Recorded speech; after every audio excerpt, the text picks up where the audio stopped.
Hello जी, अस्सलाम वालेकुम everyone. Welcome back to my channel and welcome back to Ramzan series vlog 4। तो friends, आज है माशाल्लाह से रमज़ान शरीफ का चौथा रोज़ा और रोज़े कितनी स्पीड से गुजर जा रहे हैं आप लोग भी इसका अंदाज़ा लगा सकते हैं।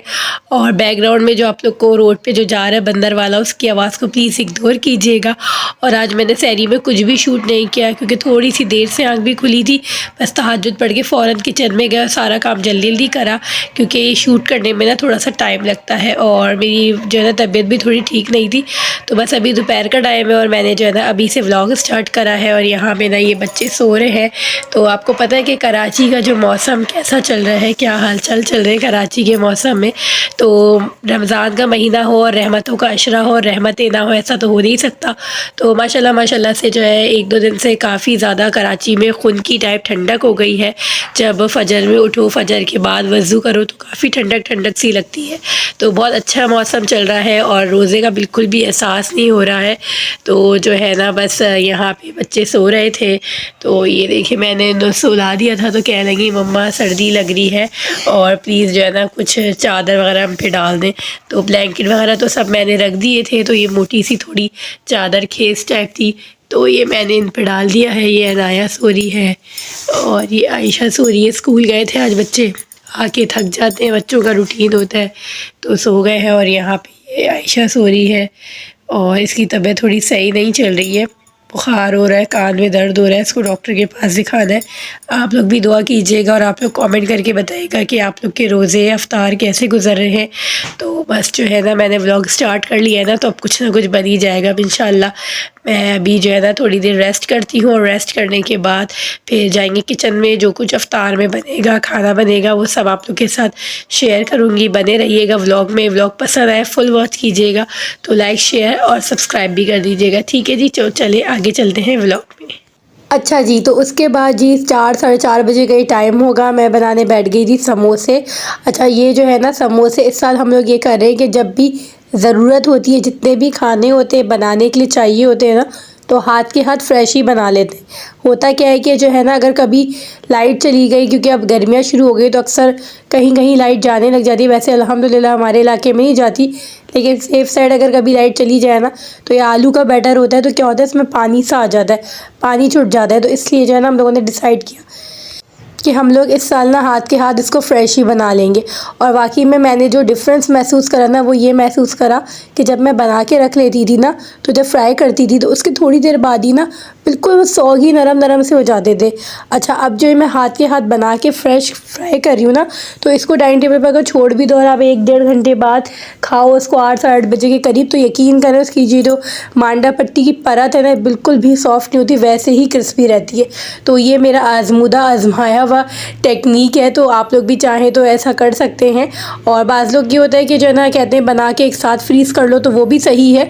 तो हमारी फैमिली छोटी है तो मुझे इतनी ज़्यादा डिफ़िकल्टी नहीं होती, तो ये मुझे सही लगता है। हाँ, जिनकी फैमिली बड़ी है, जिनकी फैमिली में 4-5 लोग हैं, 6-7 हैं या 10-12 लोग हैं, तो वो तो ज़ाहिर है और भी उनको काम होता है, फिर उनके यहाँ हर चीज़ ज़्यादा क्वांटिटी में बनती होगी, तो वो ये काम हाथ के हाथ नहीं कर सकते, आई थिंक सो, क्योंकि उनको और भी बहुत सारी चीज़ें देखनी होती होंगी, अफ्तार के वक्त मामलात होते। लेकिन हमारी क्योंकि फैमिली छोटी सी है तो इसलिए मुझे इतनी ज़्यादा मुश्किल होती नहीं है। बच्चे खाते नहीं हैं, बस मुझे हम 3 लोगों के हिसाब से बनाने होते। तो बस मैंने यहाँ पे 4 से 5 समोसे जो है ना इसको फिलिंग कर ली थी और ये बहुत ही मज़े के बने थे। इसका बैटर जो है ना वो हमेशा से मेरी मदर इन लॉ ही बनाती हैं, बहुत ही सिंपल इसकी रेसिपी है। तो आप में से अगर कभी कोई बोलेगा तो मैं इसकी रेसिपी आप लोग को बता दूंगी। अच्छा, उसके बाद जी यहाँ पे ऑलमोस्ट अफ्तार सारी तैयार हो चुकी थी और यहाँ पे वही वाइट छोले बने हुए थे। वाइट छोले ना पर्सनली हम लोग को सबको ज़्यादा अच्छे लगते हैं। ब्लैक भी बनते हैं, ब्लैक थोड़े कम बनते हैं। और ब्लैक और वाइट चनों का ना हमारे ऐसा हिसाब है से 70 और 30, ये समझ लिया। और इसके बाद जी ये निम्को भी बन गई थी, दही फुल्की, और ये बाज़ार की रेडीमेड थी। तो हमारे घर में हमेशा से यही रेडीमेड बनती है, क्योंकि ये जो मेरे फादर इन लॉ थे, अल्लाह ताला उन्हें जन्नत में आला से आला मुकाम अता करे, वो अब इस दुनिया में नहीं है, वो ये कहा करते थे कि ये ना बहुत हल्की होती है और खा के ना तबीयत ऐसा लगता है भारी भारी नहीं होती। बनस्बत अगर आप माश के दही बड़े खाएं ना, तो नो डाउट मज़े के तो बहुत लगते हैं, लेकिन वो खा के ना इतनी तबीयत कोई भारी हो जाती है, मतलब बंदा ढेरी हो जाता है कि वो किसी काम के काबिल नहीं रहा। अच्छा, वो सारी चीज़ें मैंने आपको दिखा दी थी, उसको मैंने टेबल पे पहुंचाया और अब जी बारी आ गई थी समोसे फ्राई करने की, जो कि मैंने बना लिए थे। यहाँ पर ये मैंने बस टोटल इतने ही बनाए थे। और जो समोसे फ्राई करती हूँ ना, तो उसको जो है मैं हमेशा मीडियम टू लो फ्लेम पे करती हूँ, हाई फ्लेम पे नहीं करती।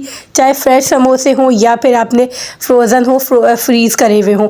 उसकी रीज़न ये है कि ऊपर से ना जल्दी जल्दी में कलर आ जाता है, डार्क ब्राउन हो जाते हैं, लेकिन अंदर से ना अगर आपने फ्रीज़र के रखे हुए निकाले तो अंदर बर्फ़ जमी हुई होती है, और जब वो खाओ तो ऊपर जो है ना गर्म और अंदर आपको ना ठंडा बिल्कुल बर्फ़ वाला मिल रहा होता है।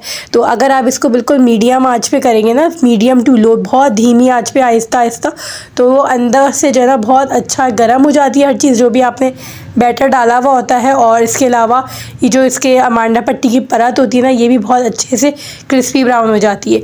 तो ये जो टेक्निक है ना, ये मैंने अपने होम इकोनॉमिक्स में, जब मैंने इंटर जो है मैंने अपने होम इकोनॉमिक्स से किया है, तो उसमें हमारी टीचर ने बताया था। क्योंकि उसमें आपको पता है कि सारी चीज़ें घरेलू हिसाब से सिखाई और बताई जाती हैं।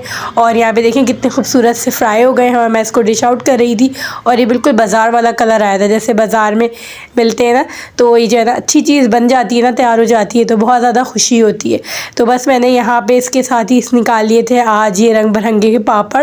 तो साथ में मैंने बहुत ही थोड़े से एक मुट्ठी फ्राई करे थे, बहुत ज़्यादा नहीं, क्योंकि पापड़ और ये जो मांडा पट्टी के छोटे छोटे से टुकड़े थे, तो उसको भी मैंने साथ में फ्राई कर लिया। क्योंकि ये छोलों की चाट और दही फुल्की में डाल के ऊपर से खाओ ना, तो बहुत अच्छे लगते हैं।